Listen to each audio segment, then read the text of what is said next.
Okay, it's Shane with Iconic Movie Reviews, and it's Sunday. So you know what that means?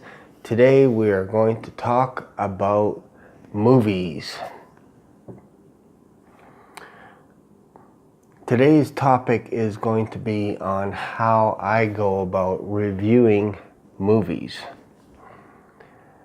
and where I want to be. So let's talk a little bit about why I'm interested in movie reviews, and also why I do it and how I go about doing it. So I went to film school about I won't say how many years ago, but a little while ago, and I remember the first day in class where one of the instructors said, after taking this course, you will never watch movies, TV shows, commercials the same way again. And it's true. I am constantly always watching movies, commercials, TV shows, whatever, and I enjoy it. And sometimes there are things that happen in movies where you get slapped in the face and you're like, oh, what just happened there? Was that a continuity error or whatever? So same thing, like I'm not the person that fast forwards commercials. I'm not like that. I actually like watching commercials, whether it's Jeep, Ford, Toyota, whatever. I enjoy watching everything that's in front of a camera. So if somebody's filmed it, captured it, I enjoy it and I'm moved by it. And I think that's why I love reviewing movies, and I just got into it recently, so it hasn't even been a month.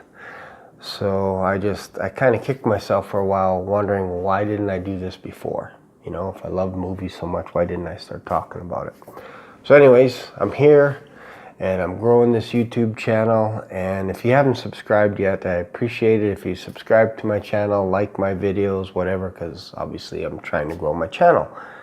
But here's some resources that I use to help me with my reviews, and one of them is this is a book by Sid Field, and this is Screenplay: The Foundations of Screenwriting. And although I am not a screenwriter, I find it useful to be able to understand movie scripts to help me understand movies. So if you read a script, and I encourage you to read movie scripts because they're fantastic. I don't know how many movie scripts I've read, but they tell you something, because when you read the script and then you watch it in the movie theater, sometimes it's very much the same, sometimes it's very different. But I like the idea of reading books like this. I have another book here, The Screenplay, Writing a Screenplay. And then also this one is my go-to. This is the Screenwriter's Bible by David Trottier. I just bought this about a month ago.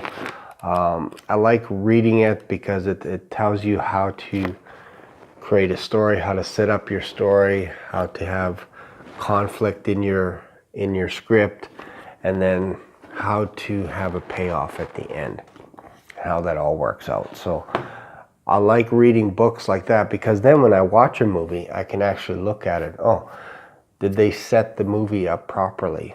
Like, for example, let's just throw something like this.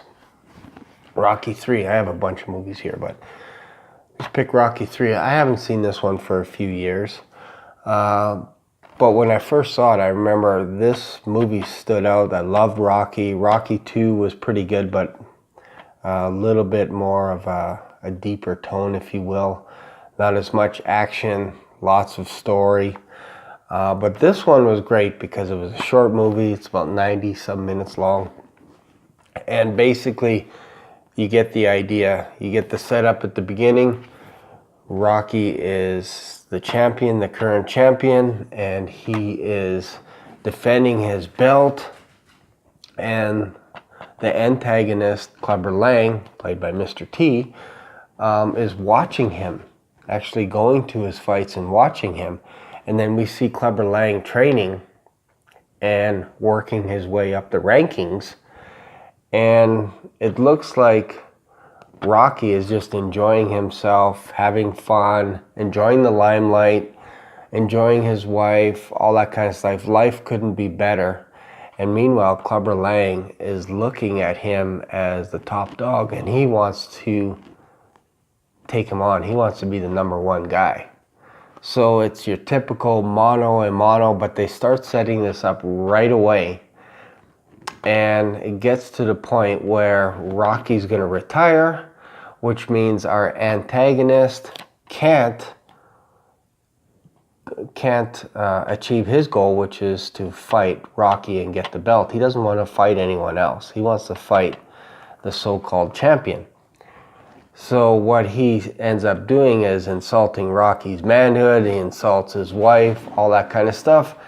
And Rocky is forced as a true hero to confront this bad guy, and he thinks this is just going to be another walk in the park. And his trainer, Mickey, advises him, look, I don't think you can beat this guy.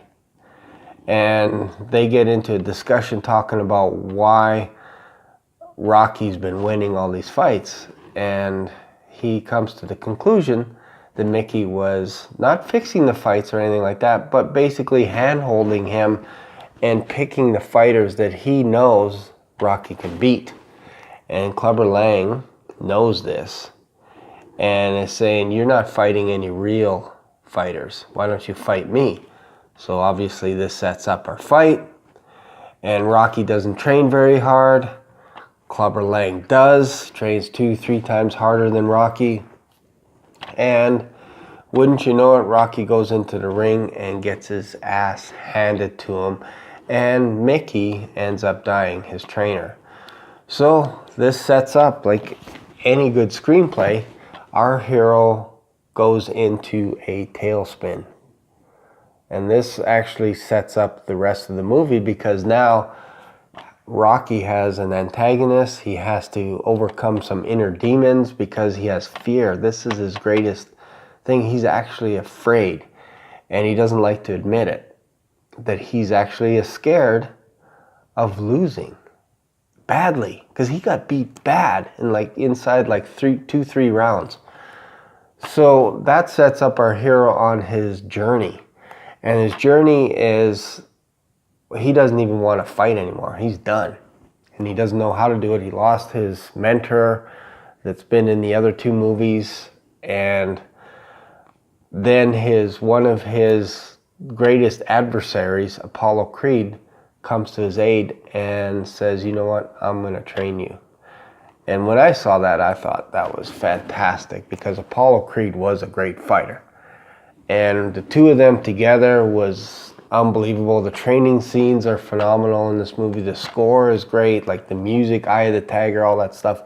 It just gets you pumped up. And then finally, when he meets Clubber Lang in the ring, this guy has shed some weight. He looks leaner, meaner, and he's got that look. He's got that look, you could see it there, that look, that Eye of the Tiger, like he has no fear anymore. And Clubber Lang says something like, I'm going to bust you up. And Rocky says, go for it. Go for it. I wish I could do that groggly voice, but yo, Adrian, go for it. Yeah, kind of sounds silly. Anyways, so that fight was phenomenal because it was a quick fight. It wasn't the 15 rounders, because sometimes that gets a little old, dragging things out to 12, 15 rounds. This one ends in three rounds, and he knocks him out. And the way he does it is phenomenal. Like, he trained so hard for it and kicked his ass. So now our hero is on the other side, where he actually conquered his biggest fear, himself, and then also the antagonist, Clubber Lang, which plays a phenomenal bad guy. Back then, you did not want to meet this guy in the streets. So, Rocky 3. So this is an example. Is it the best movie on the planet? No. Is it the best script on the planet? No. But this is an example of how you could set up a movie and be entertained. Was it entertaining? Yeah. Like at the end of the movie, I was entertained. I wanted to join boxing, all this kind of stuff. So that's kind of how I approach it. I look at it and I go, you know, what is the hero? What does he have to lose? And in this movie, the hero had to lose his pride, his dignity. He had to lose himself and start all over, right from the bottom of the barrel, and claw his way back up to the top and get his respect back. And it was mostly the respect that he had for himself, because he thought that he wasn't as good as a champ as everyone around him thought he was, because he thought everything was fixed. So that's a little snapshot of Rocky 3. That's kind of how I approach it. I look at it and I study what does the hero have to lose in this. And I think that's why, you know, let's go back to Avengers. You know, like Thanos had to sacrifice. This is kind of a hero's journey in this movie, like I mentioned in one of my reviews. Even though he's the antagonist here, to him, from his perspective, he's the hero, because he wants to destroy half the universe because of whatever he thinks in his head. There's too many people, whatever it is. But that's his goal. So then in the movie, there's obstacles in his way, aka the Avengers. And it's basically Thanos walking through all those obstacles on different planets, sacrificing someone, and then being able to resolve his goal, which was to get all the Infinity Stones. And it worked, and it paid off at the end.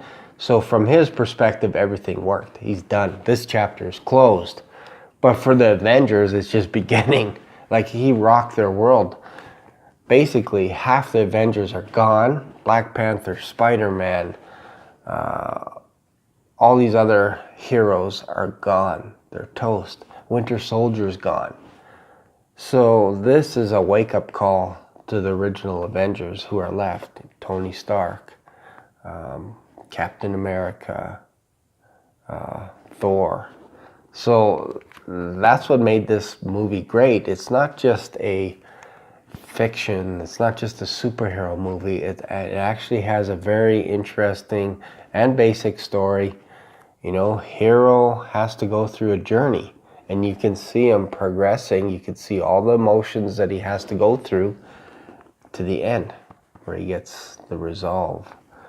So there you go. So that's just kind of a snapshot. I know this is a long video, but I thought I would just share. This is kind of my thoughts on Sunday. And if you've seen any of these movies, or maybe you are a movie reviewer, let me know the thought process that you go through in your videos. And if you like this video, comment on it, and also give me a thumbs up, like this video, and as always, stay iconic. Thanks for watching.